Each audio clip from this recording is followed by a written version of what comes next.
Ilang buwan na lang ang natitira sa kanyang parol, si Dylan Forrester ay nakatanggap ng sulat mula sa kanyang kapatid na si Sean, na bumati sa kanyang kaarawan. Kasabay ng kanyang hiling para sa kanyang kaarawan, inaasahan ni Sean na makita si Dylan sa kanilang tahanan sa Guardian Island kapag natapos na ang kanyang sentensya at maiwan ang kanyang madilim na nakaraan. Sa paglipas ng panahon, nakatanggap si Dylan ng isa pang liham mula kay Sean para sa Thanksgiving, at sa pagkakataong ito ay umaasa muli siyang makakasama si Dylan sa pagsasagawa ng renovation. Gayunpaman, ang sumunod na natanggap na liham ni Dylan ay mula sa asawa ni Sean na nagsabi sa kanya ng pagpanaw ni Sean. Sa sandaling iyon, nakita ni Dylan ang isang hindi kilalang lalaki sa kanyang silid na tila may hindi magandang balak sa kanya. Lumipat ang eksena sa SWAT team na pinasok ang apartment ni Dylan, ngunit hindi nila siya nakita at sa halip ay natagpuan nila ang lalaki kanina na nakatali sa banyo at lubusang binugbog. Ang SWAT team ay pinangungunahan ni Agent Shaughnessy, na nakita ang gamot ni Dylan na mga antipsychotic at depression tablets na inireseta ni Dr. Alderwood. Nakita rin niya ang track ng anklet ni Dylan, na nagpapahiwatig na lumabag ito sa kanyang parol. Nakipagkita siya kay Dr. Alderwood, at binanggit niya sa kanya na dinala ni Dylan sa coma ang lalaking binugbog niya at mayroon ring palatandaan ng torture. Sinabi ng doktor na alam niyang hindi na magagawa ni Dylan ang mga ganoong bagay, kaya ipinaalam ni Shaughnessy na 8 taon na ang nakakaraan ay ikinulong niya si Dylan para sa mga salang pagpatay, na nagpapahiwatig na may kakayahan itong magdulot muli ng ganoong pinsala. Gayunpaman, kumbinsido ang doktor na nagbago na si Dylan at sinabing hindi niya alam ang kanyang kinaroroonan. Nang bumalik si Shaughnessy sa opisina, nalaman niya ang tungkol sa nakababatang kapatid ni Dylan na si Professor Sean Forrester, na huminto sa kanyang trabaho upang gawing hotel ang kanyang tirahan. Nalaman rin niya ang tungkol sa kanyang libing bukas, kaya inutos niya na ihanda siya ng eroplano at bangka upang pumunta sa Guardian Island. Samantala, nakarating si Dylan sa Guardian Island, ang lugar na binili ni Sean.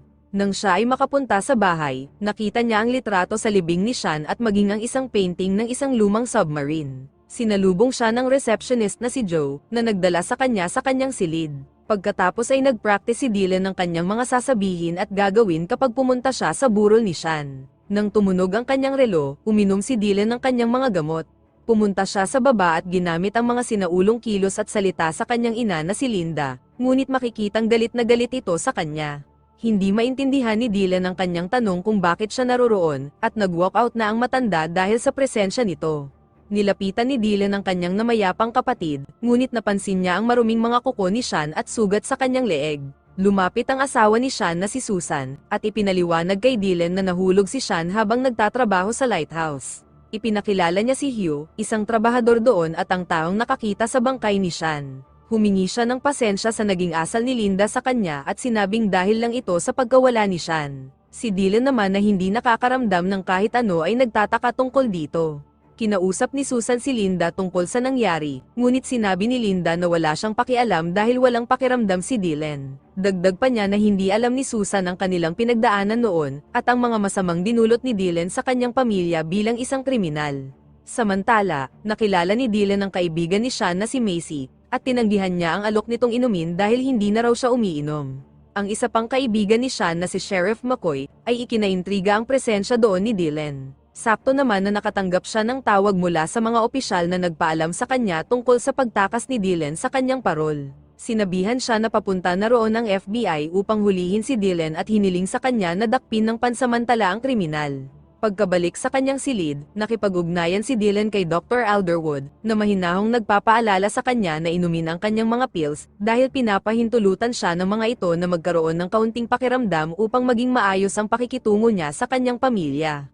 Dahil sa pagbisita ni Shaughnessy sa kanya, sinabihan ng doktor si Dylan na ipakita sa kanyang pamilya na isa na siyang bagong tao. Habang nagpunta ang sheriff sa kanyang bangka upang suriin ang higit pang impormasyon tungkol kay Dylan, nakilala ni Dylan ang anak ni Sean na si Freddie. Binanggit ni Freddie na narinig niya na si Dylan ay isang baliw, ngunit pinaliwanag ni Dylan na mayroon lang siyang sakit na antisocial personality disorder. Ito ay sakit sa utak kung saan nagpapahintulot ito sa kanya upang mawalan ng pake sa pakiramdam ng ibang tao, at hindi rin siya nakakaramdam ng takot. Sinabi ni Dylan na hindi siya isang baliw at sa halip ay nakikita niya lamang ang mundo ng medyo kakaiba kaysa sa kanila. Nakumbinsi si Freddie sa kanyang mga sinabi, at ipinakita ang isang laruan na Japanese submarine na ginawa nila ng kanyang ama. Samantala, nakumpirma ni Sheriff ang pagkakakilanlan ni Dylan, kaya naghanda na siya upang hulihin ito. Kausap ni Susan si Linda, na nagsabi sa kanila na wala siya gaanong balita kay Dylan bukod sa nakulong ito at nakalaya, at ngayon ay bigla itong nagpakita sa isla. Nang bumaba doon sina Dylan at Freddie, agad na inutusan ni Susan ang kanyang anak na umakyat sa kanyang silid. Sinabi ni Linda na hindi nakabilang si Dylan sa kanilang pamilya, sa oras na pinili niyang maging kriminal. Habang maingat na pumapasok si Sheriff sa bahay, sinubukan ni Dylan na sabihin sa kanyang ina na hindi na siya ang parehong tao sa nakaraan at sumasailalim siya sa therapy at gamutan, na nag-aambag sa kanyang pagbabago. Gayunpaman, binanggit ni Linda na hindi na niya mababago ang kanyang sarili dahil isa siyang baliw. Biglang dumating si Sheriff na nakatutok ang baril kay Dylan, at inaresto niya siya para sa tangkang pagpatay. Sinabi niya sa lahat na papunta na ang mga FBI at dadalhin niya si Dylan sa bunker upang ikulong. Ipinasok ni Sheriff si Dylan sa selda at binantaan siya na huwag magtangka ng anuman. Sinabi ni Sheriff na matagal na silang magkaibigan ni Sean, ngunit kailanman ay hindi niya nabanggit na mayroon siyang kapatid. Sinabi niya rin na bago mamatay si Sean, tumawag ito at sinabing may kailangan siyang sabihin sa kanya na napaka-importanteng bagay, kaya hiniling niya na pumunta siya sa isla. Ngunit ngayon napatay na si Sean, nagtataka si Sheriff sa biglaang pagpapakita ni Dylan at nagsuspecha siyang may kinalaman ito sa sasabihin sana ni Sean. Biglang tumunog ang relo ni Dylan, na nagpapahiwatig na kailangan na niyang inumin ang kanyang gamot. Ipinaliwanag niya ito kay Sheriff at hiniling ang kanyang tulong. Habang nakatutok ang baril, dinukot ni Sheriff ang gamot ni Dylan mula sa bulsa at tinulungan siyang inumin ito. Dumating si Joe na may dalang kape para sa kanila, ngunit tinanggihan ni Dylan ang kanyang alok. Bigla silang nakarinig ng mga paparating na bangka, at inakala ni Sheriff na ito ang mga FBI. Iniwan niya si Dylan kasama si Joe, at lumabas doon upang lapitan ang mga armadong lalaki. Nagtataka siya kung bakit ganoon karaming tao ang kailangan para sa iisang kriminal, at tinanong pa niya ang mga ito kung saang field sila nagtatrabaho, ngunit hindi siya pinapansin ng mga lalaki. Napagtanto niya na maaaring hindi FBI ang mga lalaking iyon at sa halip ay posibleng mga mersenaryo. Itinutok ni Sheriff ang kanyang baril, ngunit kaagad siyang pinaputukan ng mga lalaki. Narinig ni Dylan at Joe ang putok ng baril, at pati na rin ng lahat ng nasa bahay. Sinubukang gumanti ng putok ni Sheriff, ngunit masyadong marami ang kanyang kalaban. Inutusan ni Dylan si Joe na kunin ang baril at pakawalan siya kung nais niyang mabuhay sila. Ang pinuno ng mga mersenaryo na si Cole, ay nilapitan ng sugatang Sheriff upang barilin ito sa kanyang kamatayan. Pagkatapos ay ikinalat ni Cole ang lahat ng kanyang mga tauhan sa isla upang hulihin ang lahat ng tao na naroon. Pumasok si Cole sa loob ng bahay at hinuli ang lahat, habang si Joe naman ay nakita sa loob ng selda ng isang mersenaryong nagngangalang Whymper. Kinumpiska ng mga mersenaryo ang mga telepono, at nilapitan ni Cole si Hugh, na tila magkakilala ang dalawa. Ibinalita ni Whymper kay Cole ang tungkol kay Joe, ngunit nag-utos si Cole sa lahat ng mga tauhan na wala silang papatayin hanggat hindi nila nalalaman kung ano ang alam ng bawat isa sa kanila. Ang tauhan na si Felix ay nilapitan si Cole upang tanungin kung bakit kaya iniisip ng sheriff na sila ang FBI. Sinabi ni Linda na ito ay dahil parating na sa isla ang FBI, ngunit hindi natinag si Cole at sinabing matutuloy ang kanilang plano. Samantala, habang hinuhuli ni Whymper si Joe, biglang nagpakita si Dylan at inatake ito hanggang sa mawalan ng malay. Pinakawalan niya si Joe, na nagtanong kung namatay ba ang lalaki, na sinagot naman ni Dylan na hindi, dahil hindi na siya pumapatay ng tao. Pagkatapos ay umalis si Dylan sa bunker at sinundan siya ni Joe. Samantala sa bahay, dahil hindi sumasagot si Whymper kay Cole, inutusan niya si Felix na puntahan ito upang malaman ang kanyang kalagayan. Inutusan niya rin ang isa pang tauhan na si Blanchard, na umakyat sa taas upang suriin kung mayroon pang ibang tao. Sa kabilang banda, si Shaughnessy ay nakarating na sa Washington upang pumunta sa Guardian Island. Gayunpaman, aabutin pa siya ng 3 oras bago makarating doon, at iyon ay kung magiging maayos ang lagay ng panahon. Habang kausap sa telepono ang kasamahan sa trabaho na si Wagner, nagtataka siya kung bakit mag-iiwan si Dylan ng saksing nabubuhay sa kanyang apartment, dahil sa ilang taon na nakasubaybay siya sa mga krimen ni Dylan ay hindi siya kailanman nag-iwan ng bangkay o saksi. Pagbalik sa isla, nilapitan ni Cole ang bangkay ni Sean at pabulong niyang tinatanong kung nasaan ang kanilang hinahanap. Lumapit si Cole kay Hugh at kinausap ito, kung saan sinabi ni Hugh na kinailangan niya itong gawin dahil papatayin niya siya. Habang nakikibalita si Cole kay Felix, biglang tumakbo si Hugh at sinubukang tumakas. Gayunpaman, bago pa siya tuluyang makatakas, inutusan ni Cole ang kanyang sniper na patayin si Hugh. Nakita ito ni Joe, ngunit nilapitan siya ni Dylan bago pa sila marinig at makita ng mga mersenaryo. Nagbabala naman si Cole sa lahat na ganito ang mangyayari kapag hindi sila nakipagtulungan. Nakarating na si Felix sa bunker upang suriin si Whymper, habang si Blanchard naman ay nakita si Freddy at dinala siya sa sala kasama ang kanyang ina. Nakita ni Felix si Whymper na nagtamo ng malubhang pinsala, at sinabi niya ito kay Cole at hiniling na pumunta doon. Inutusan ni Cole si Blanchard na bantayan ang mga bihag, habang lumabas naman sila upang pumunta sa bunker. Maya-maya pa, ginamit ni Dylan ang likod na pinto upang makapasok sa bahay. Kumuha siya ng kutsilyo at nakita si Blanchard na nagbabantay sa mga bihag. Si Joe na nakasunod sa kanya ay pumasok rin mula sa likod, ngunit nakita siya ni Dylan at nilapitan na animoy sasaksakin. Dahil sa sigaw ni Joe, narinig siya ni Blanchard at nilapitan ito, ngunit biglang nagpakita si Dylan at inatake siya. Samantala, nakarating na si Cole sa bunker at nakita niya ang litrato ni Dylan. Lumalabas na kilala ng mga mersenaryong ito si Dylan, at si Cole ang nagpadala ng tauhan sa kanyang apartment upang patayin siya, ngunit ngayon ay kasama nila siya sa isla. Alam nila kung gaano kadelikado si Dylan, ngunit nagtataka si Felix kung bakit hindi niya tinuluyan si Whymper. Sa hindi inaasahan, biglang binaril ni Cole si Whymper, na ikinagulat ng ibang mga tauhan, lalo na si Pike. Habang papaalis sa bunker, sinabi ni Cole na kung sino mang makapatay kay Dylan ay makukuha ang bahagi ng pera ni Whymper. Samantala sa bahay, gumawa ng paraan si Dylan upang hindi na makapasok ang mga kaaway, kung saan isinara niya ang buong bahay gamit ang mga bakal na pangsara sa mga bintana at pinto, na sadyang ginawa ni Sean para sa proteksyon. Nakita ito ng mga mersenaryo at napagtanto nilang nasa loob pa ng bahay si Blanchard, ngunit hindi na nila ito makontak. Sinisisi ni Linda ang kanyang anak na si Dylan para sa gulong ito, ngunit sinabi ni Dylan na hindi siya ang kailangan ng mga mersenaryo. Pagkatapos ay tinawagan ni Dylan si Dr. Alderwood upang hingin ang kanyang opinyon, dahil gusto niyang bumalik sa kanyang mga dating gawi. Gayunpaman, pilit na pinapaalala ng doktor sa kanya na isa na siyang ibang tao, at huwag niyang hahayaang bumalik ang kanyang dating pagkatao. Tinanong ni Dylan kung paano naman kung kailangan niyang gawin iyon upang protektahan ang sarili, kaya sinabi ng doktor na hayaan na lang niyang manaig ang iuutos ng kanyang isip, ngunit pag-isipan pa rin niya kung ikakaproud ba niya ang magiging kahihinatnan. Nang tinapos ang tawag, sinubukang tanungin ni Dylan sa nakagapos na si Blanchard kung ano ang nagdala sa kanila sa isla. Sa kabila ng kanyang pagbabanta, hindi nakatanggap ng maayos na sagot si Dylan mula kay Blanchard, kaya bumaba na siya sa sala. Hiniling ni Linda kay Dylan na umalis na sa lugar na ito, dahil iniisip niya na nasa panganib sila ngayon dahil sa kanya. Tumunog ang relo ni Dylan kaya uminom siya ng gamot, habang si Pike naman ay nasa labas ng bahay na sumisilip at tinatakot sila. Lumapit si Macy na may dalang shotgun, at pinaputokan niya sa mata si Pike mula sa bintana. Inutusan ni Cole ang sniper na bumaril sa loob, ngunit ang buong paligid ng bahay ay protektado ng bakal kaya hindi tumatagos ang kanyang bala. Si Pike ay nakaligtas at nagtamo lamang ng malalang sugat sa kanyang isang mata. Muling hiniling ni Linda kay Dylan na umalis na sa lugar bago pa siya magdala ng mas malalang pinsala sa kanila, at pumayag naman si Dylan. Samantala, sinabi ni Wagner kay Shaughnessy ang tungkol sa kanyang mga natuklasan kay Sean, na mayroong sobrang laking utang habang siya ay isang propesor. Sa kabila nito, nagawa niyang bilhin ang Guardian Island at binili niya pa ito sa doble ng mismong halaga ng isla, at nagawa niya iyon sa tulong ng isang misteryosong tao na nagpadala sa kanya ng pera sa bangko. Nalaman din ni Wagner na ang Guardian Island ay nagsilbing base para sa hukbong pandagat noong World War II.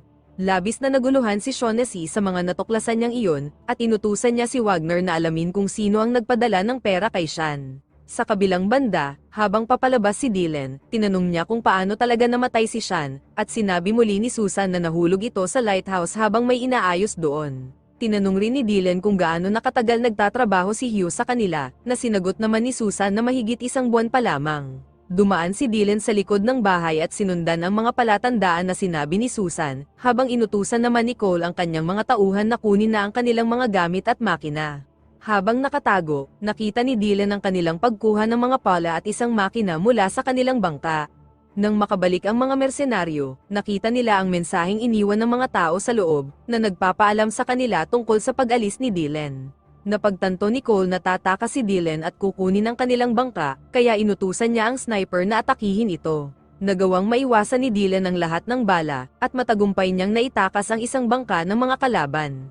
Sa kabila ng kanyang galit, sinabi ni Cole na mayroon pa silang isang bangka at nagutos na huwag itong hayaan na mawala. Samantala, ginagamit ni Felix at Pike ang kanilang makina upang maghanap sa paligid ng isla. Maya-maya pa, muling bumalik sa isla si Dylan at tinawagan si Dr. Alderwood. Sinabi niya na kasama pa rin niya ang kanyang pamilya dahil kailangan nila ang kanyang tulong, at sinabing natatakot siyang mabalik ang kanyang dating sarili.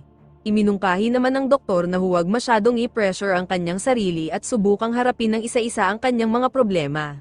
Kinukuha ang kanyang payo, pumunta si Dylan sa lighthouse at nilapitan ang sniper mula sa likuran. Samantala sa labas ng bahay, sumisigaw si Cole upang ipaalam sa mga tao sa loob ng bahay na papatayin niya silang lahat kapag nakapasok sila doon. Gayunpaman, inalok niya na makipagtulungan sila sa kanya na hanapin ang kanilang sinadya doon upang hindi niya sila patayin. Ngayon ay napagtanto nila na walang kinalaman si Dylan sa mga mersenaryong ito, at nagtataka sila kung ano ba talaga ang kanilang hinahanap. Samantala, dahil sa gabi na at masama pa ang panahon, walang mahanap na bangka si Wagner para kay Shaughnessy upang pumunta sa Guardian Island. Ibinalita niya ang kanyang nalaman na nagkaroon ng pagnanakaw ng bangka sa daungan malapit sa kanya, at sinabing ginawa ito ng mga misteryosong armadong lalaki. Nalaman din nila na ang isang kapitan doon ay naghatid ng isang pasahero na tugma sa pagkakakilanlan ni Dylan. Pagbalik sa isla, nakita ni Dylan sina Pike at Felix na nagsasagawa ng seismic testing, kaya lalo siyang nagtaka kung ano ba talaga ang hinahanap nila. Dahil walang resulta ang kanilang ginagawa, nagpasya si Pike na maghanap ng ibang paraan upang makapasok sa loob ng bahay at tanungin ang mga bihag. Nagawang makapasok ni Pike sa bodega at nakita si Blanchard na nakagapos, kaya pinalaya niya ito. Habang sila ay lumilibot sa bahay, si Dylan ay gumawa rin ng paraan upang pumasok doon sa pamamagitan ng pag-akyat sa bubong at dumaan sa bintana. Nakarating si Blanchard sa silid ni Freddy at hinuli ito, habang si Pike naman ay nahuli si Joe. Nakarating si Dylan sa silid ni Freddy at inutusan itong bumaba sa sala. Nagkaroon ng away sa pagitan ni Blanchard at Dylan, samantalang si Pike naman ay dinala si Joe sa baba habang nakatutok ang baril, kaya napilitan si Macy na bitawan ang kanyang shotgun. Walang humpay na binugbog ni Blanchard si Dylan, at noong gumagapang siya upang kunin ang basag na salamin, inakala ni Blanchard na sasaksakin siya gamit ito, ngunit sa halip ay ginamit ni Dylan ang laruan na submarine ni Freddy at matagumpay na napatay si Blanchard. Pumunta sa baba si Dylan at kinuha ang shotgun at binaril sa balikat si Pike. Nagawang makaligtas ni Pike at agad na lumabas doon upang ibalita kay Cole na patay na si Blanchard at ang pagbaril ni Dylan sa kanya. Habang pinapaliwanag ni Dylan sa kanyang ina na deserve niya ng second chance, narinig niya si Cole na hinihiling siyang makausap. Lumabas si Dylan at kinausap si Cole, na kinukot siya ang kanyang pagiging malambot ngayon hindi tulad dati noong magkasama sila. Sinabi ni Cole na marahil ito ay sa mga binibigay nilang gamot sa kanya at pagsalang niya sa therapy, na kinukonsidera ni Cole na tinuturing nila siyang baliw. Binanggit niya na kailanman ay hindi niya siya itinuring na baliw, at hiniling na tanggapin niya ang kanyang tunay na pagkatao at sumali muli sa kanila.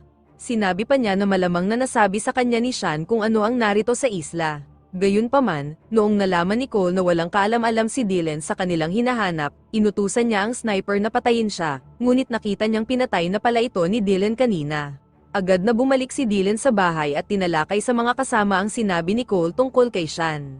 Sinabi niya na nakipagnegosasyon si Sean sa mga mersenaryo at narito sila upang hanapin ang isang bagay sa isla.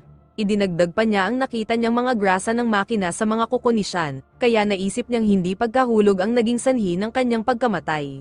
Dahil naman sa sinabi ni Macy na nagkaroon ng pag-uusap sina Hugh at Cole, napagtanto niyang ipinadala ni Cole si Hugh upang bantayan si Sean, ngunit noong nalaman ito ni Sean ay pinatay siya ni Hugh. Tinanong ni Dylan kung saan ang opisina ni Sean, at habang patuloy na sinusuri ni Cole ang paligid, pumunta sina Dylan sa opisina ni Sean upang maghanap ng pahiwatig. Nakita nila ang isang misteryosong pinto at pinasok nila ito, kung saan nakita nila ang mga bakas ng botas mula sa lalagyan ng mga alak. Napagtanto ni Dylan na mayroong sikretong lagusan sa likod nito, kaya itinulak niya ito at nakita ang isang daan patungo sa baba. Nagpasya siyang bumaba doon upang suriin ang lugar, at sinundan naman siya ni Macy. Samantala, nalaman ni Wagner ang pagkakakilanlan ng mga nagnakaw ng bangka, at napagtanto ni Shaughnessy na sina Cole yun. Kilala niya si Cole bilang isang high-level fixer at ang dating employer ni Dylan. Nagtatrabaho noon si Dylan para kay Cole mula noong natanggal siya sa SEAL dahil sa muntik na niyang mapatay ang kanyang commanding officer. Inisip ni Shaughnessy na magkasama na muli sina Dylan at Cole na gumagawa ng mga krimen. Biglang may kumatok sa bintana, at ito ay isang matandang lalaki na nagtanong kung mayroon siyang maitutulong sa kanya, at sumagot naman si Shaughnessy ng oo. Pagbalik sa isla, patuloy ang paggawa ng seismic testing ni Pike at Felix, habang si Macy naman ay naabutan si Dylan sa baba. Sa kanilang pagpapatuloy sa kanilang landas, nakarating sila sa isang tila pasilidad. Noong binuksan nila ang mga ilaw, laking gulat nila nang makita doon ang isang Japanese submarine na ginamit noong ikalawang digmaang pandaigdig. Samantala sa taas, sa wakas ay nakadetect ang makina ni Nicole, kung saan natuklasan nila ang isang underground na lagusan, na mula sa bahay papuntang lighthouse. Inutusan ni Cole ang 2 tauhan na pumasok mula sa lighthouse, habang siya naman ay papasok mula sa bahay. Nakita ni Macy at Dylan ang mga maraming ginto, at ito pala ang Yamashita Gold na isinulat noon ni Sean sa kanyang libro. Akala ni Macy ay hindi totoo ang mga sinasabi noon ni Sean sa high school, at napagtanto rin ni Dylan na ito ang nais na ipahiwatig ni Sean sa kanyang mga liham sa kanya. Samantala, pinatumba ni Cole si Joe at nakita ang tagong lagusan habang nakatutok ang baril kina Susan at Linda. Pagbalik sa baba, biglang pinaputukan sina Macy at Dylan ng 2 tauhan ni Cole. Nagawa nilang makapagtago sa likod ng machine gun, at tinawagan ni Dylan si Dr. Alderwood. Tinanong muli ni Dylan kung maaari ba niyang ibalik ang kanyang dating gawi upang iligtas ang sarili, at noong narinig ng doktor na siya ay pinapaputukan, sinabihan niya si Dylan na gawin ang lahat ng bagay upang mailigtas ang sarili. Dahil sa kanyang narinig, pumunta si Dylan sa machine gun ng submarine at sinimulang gumanti ng putok sa 2 kaaway. Nauna niyang napatay si Pike, at sinunod na patayin si Felix matapos na barilin ang mga gasolina malapit sa kanya, na nagdulot ng pagsabog. Nang siya ay bumaba, biglang lumitaw si Cole na hawak na bihag si Linda. Binalaan niya si Dylan na huwag gagawa ng anumang katangahan dahil kailangan niya pa siya ng ligtas. Nagpakita si Macy at sinubukang patayin si Cole gamit ang machine gun, ngunit nakaiwas si Cole at binaril si Macy. Sinubukan ni Cole na alokin si Dylan na makipagtulungan sa kanya na kunin nila ang mga ginto at umalis na doon bago pa sila maabutan ng FBI. Gayunpaman, sinabi ni Dylan na hindi siya pumunta dito para sa ginto at sa halip ay para sa kanyang pamilya. Dahil dito, nag-alok na lang ng deal si Cole na pagbuhat niya siya ng mga ginto papunta sa bangka, at kapalit nito ay ang kanyang ina. Walang magawa si Dylan kundi sumunod, kaya sinimulan niyang buhatin ang mga mabibigat na ginto at nilagay sa isang kahon na gawa sa kahoy. Kinuha ni Dylan ang kalahati sa mga ginto at sinimulang buhatin palabas. Dahil sa bigat ng mga ito, natumba si Dylan at biglang nagpakita si Shaughnessy. Dahil walang alam sa nangyayari, sinubukan niyang arestuhin si Dylan, ngunit biglang nagpakita si Cole at binaril ang ahente. Agad na pumalag si Dylan at nagawang maalis ang baril ni Cole, ngunit kinuha nito ang kanyang patalim at pinagbantaan muli si Linda. Inutusan niya si Dylan na pulutin ang mga ginto, ngunit sinabi ni Linda na hindi ito kailangan gawin ni Dylan dahil papatayin rin silang lahat ni Cole. Nang marinig ito, sumang-ayon si Dylan sa sinabi ng kanyang ina at nagpas siyang itapon ang mga ginto sa tubig. Labis na ikinagalit ito ni Cole at itinulak niya si Linda, ngunit nagawa nitong makasabit. Nagkaroon ng away sa pagitan ni Dylan at Cole, kung saan napatay ni Dylan si Cole gamit ang sarili nitong patalim. Nang mahulog sa tubig si Cole, agad na tinulungan ni Dylan ang kanyang ina na makaakyat. Pagkatapos ay nilapitan ni Dylan si Shaughnessy na nakaligtas dahil natamaan lang siya sa balikat, at sinabi ni Dylan sa kanya na hindi siya dito mamamatay. Bumalik si Dylan sa kanyang ina at ibinigay ang kanyang pakikiramay sa pagkamatay ni Sean. Niyakap ni Linda ang kanyang anak sa unang pagkakataon makalipas ang ilang dekada, at makikitang ikinatuwa ito ni Dylan. Kinaumagahan, tinawagan ni Dylan si Dr. Alderwood upang ikwento ang lahat ng nangyari. Sinabi niya na natuklasan ni Sean ang tungkol sa itinagong Yamashita Gold sa Guardian Island matapos niyang pinagtugma-tugma ang mga clues mula sa World War II.